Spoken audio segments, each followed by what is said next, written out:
Ya teman, kembali lagi sama saya dan di sini saya merakit PC lagi, PC gaming dan juga live streaming tipis-tipis, udah lebih dari cukup lah. Dan juga tampilannya sangat menarik sekali berwarna putih RGB seperti contoh yang ada di sini. Dan juga di sini part-partnya semua. Ini saya menggunakan Core i3 Gen 12 12100F dan juga RX 6600 yang ada di sini. Itu part-partnya baru semua kecuali dari segi harddisknya itu second, cuma satu item aja. Dan di sini harganya sekitar di 9.150.000. Terbilang cukup tinggi ya. Tapi dari segi beberapa part-part yang ada di sini terbilang rekomen lah. Tergantung selera kalian untuk yang ada di sini. Dan juga upgradable dari segi pobonya, udah support Gen 13. Kurang lebihnya seperti itu. Dan sebelum saya jelaskan apa saja spesifikasi yang ada di sini dan juga mereviewnya dari segi gaming, jangan lupa klik subscribe dan pojokan bawah tuh ya. Tinggal diklik seperti itu.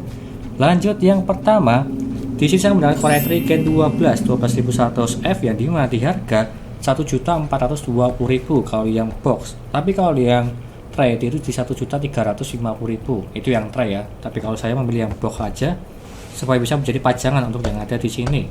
4 core 8 thread udah lebih dari cukup lah untuk gaming maupun live streaming ringan-ringan.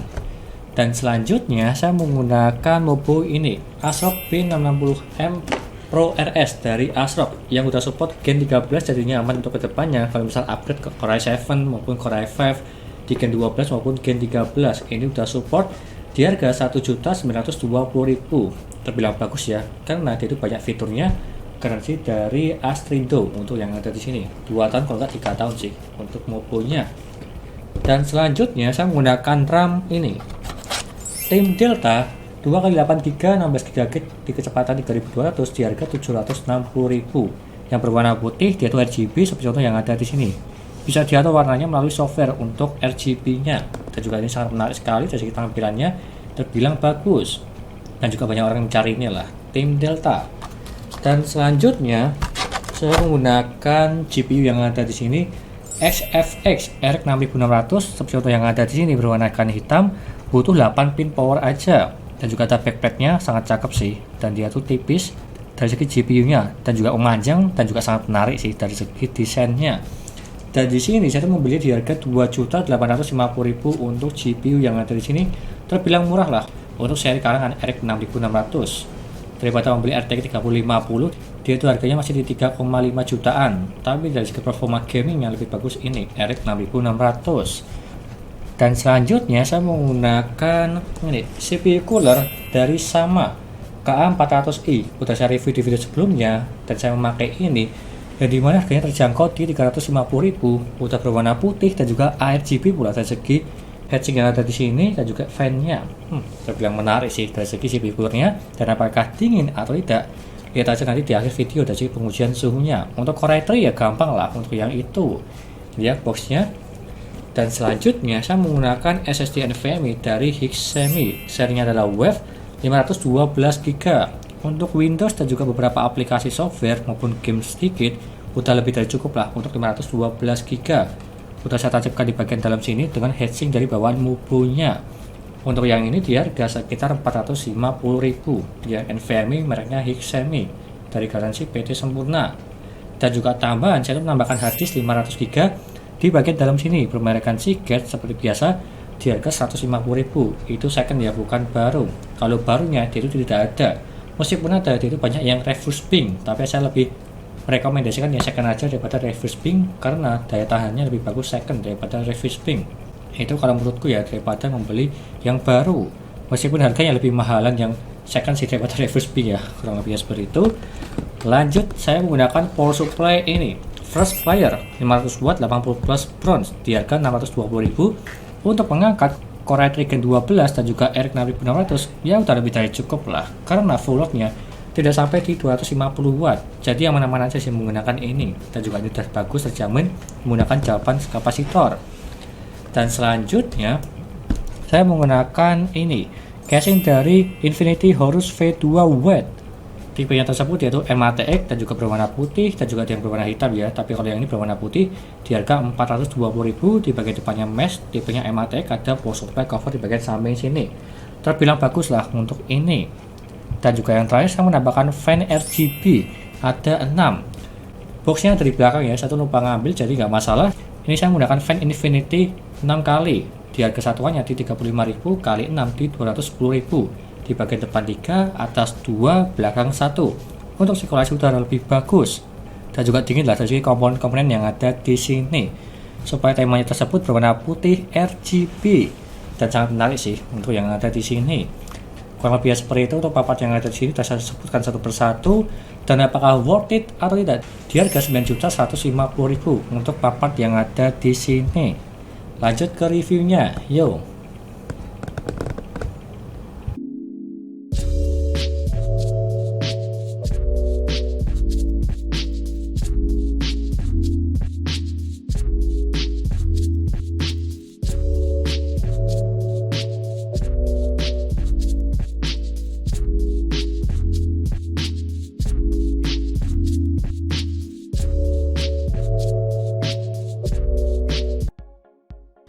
Lanjut yang pertama, dari segi booting Windows menggunakan NVMe Hexami Wave.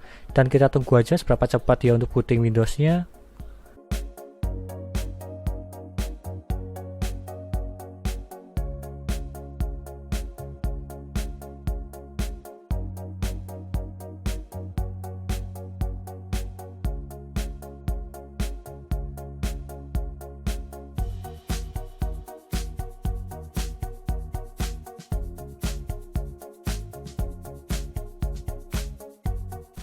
Dan dia mendapatkan di 32 detik, terbilang ini lama. Biasanya NVMe di 15 sampai di 20 detik. Tapi kalau yang ini di 32 detik terbilang lama. Tapi terkadang di berbeda PC berbeda kecepatan. Meskipun sama-sama menggunakan SSD NVMe yang sama, NVMe Hexami Wave. Lanjut ke HD Sentinel untuk mengecek performa, kesehatan serta suhunya. Yang ada di sini NVMe-nya itu 100% semua dan juga suhunya di 42 derajat. Udah memakai heatsink tambahan dari segi mobonya. Terbilang ya standar sih untuk yang ada di sini. Agak panas sedikit di 42 derajat. Serta di harddisknya dia itu juga sama 100% semua dan juga knob-nya dia itu perfect. Serta suhunya di 28 derajat, terbilang ini dingin di bawah 30 derajat untuk kalangan harddisk second.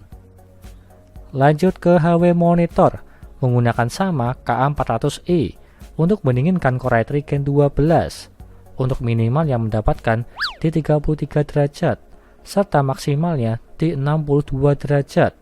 Untuk minimalnya cuma diam aja di desktop tidak ngapa-ngapain, dia mentok paling bawah di 33 derajat, terbilang ini dingin.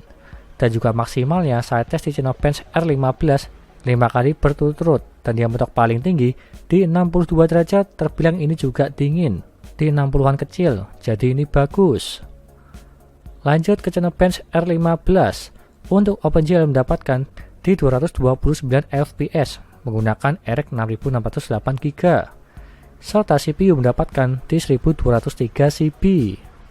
Lanjut ke gamingnya, yang pertama GTA 5 settingan 1080p dan juga settingan very high mendapatkan di 140 fps. Terbilang lancar kalau yang ini mendapatkan di 100-an lebih fps. Dan apalagi di game GTA Roleplay itu juga masih aman lah untuk yang ini. Lanjut ke RDR2 settingan 1080p dan juga settingan high mendapatkan di 91 fps. Ini pun juga aman di settingan high, masih mendapatkan di hampir 100 fps. Bisa dibilang ini paling cocok lah untuk settingannya. Kalau misalnya di ultra dia tuh agak berat di 50-an kalau nggak salah. Lanjut ke Assetto Corsa settingan 1080p dan juga settingan ultra mendapatkan di 157 fps. Kalau yang ini terbilang gamenya ringan lah, Assetto Corsa, yang dimana di settingan rata kanan masih mendapatkan di atas 150 fps untuk gamenya ini. Lanjut ke Shadow of the Tomb Raider settingan 1080p dan juga settingan high mendapatkan di 120 fps. Ini terbilang lancar. Kalau semisal di settingan ultra, dia itu masih bisa lah mendapatkan di atas 60 fps di gamenya ini menggunakan RX 6600. Lanjut ke Far Cry 6 settingan 1080p dan juga settingan high mendapatkan di 119 fps. Ini pun juga hampir sama seperti di game sebelumnya, terbilang sangat aman lah di settingan high mendapatkan di atas 100 fps. Kalau semisal di settingan ultra masih bisa lah di atas 60 fps untuk yang ini. Lanjut ke Apex Legends settingan 1080p dan juga settingan very high mendapatkan di 176 fps. Ini pun juga masih aman di game online kompetitif yang membutuhkan FPS yang tinggi. Ini udah lebih dari cukup di speknya. Hampir menyentuh di 200 FPS di game Apex Legends. Lanjut ke dayanya. Untuk yang ini minimal yang mendapatkan di 59 watt. Dalam posisi tidak ngapa-ngapain, di desktop diem aja. Dia untuk paling bawah di 59 watt terbilang ini batas aman. Di bawah 60 watt.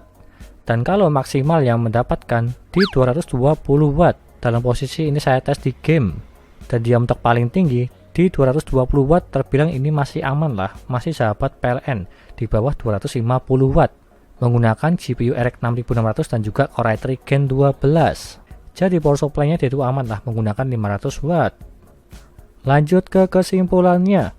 Di harga 9 jutaan, 9.150.000 untuk di bulan Juli di pertengahan ya untuk yang ada di sini, apakah ini worth it atau tidak? Ya terbilang ini worth it. Tergantung part-part yang kalian pakai.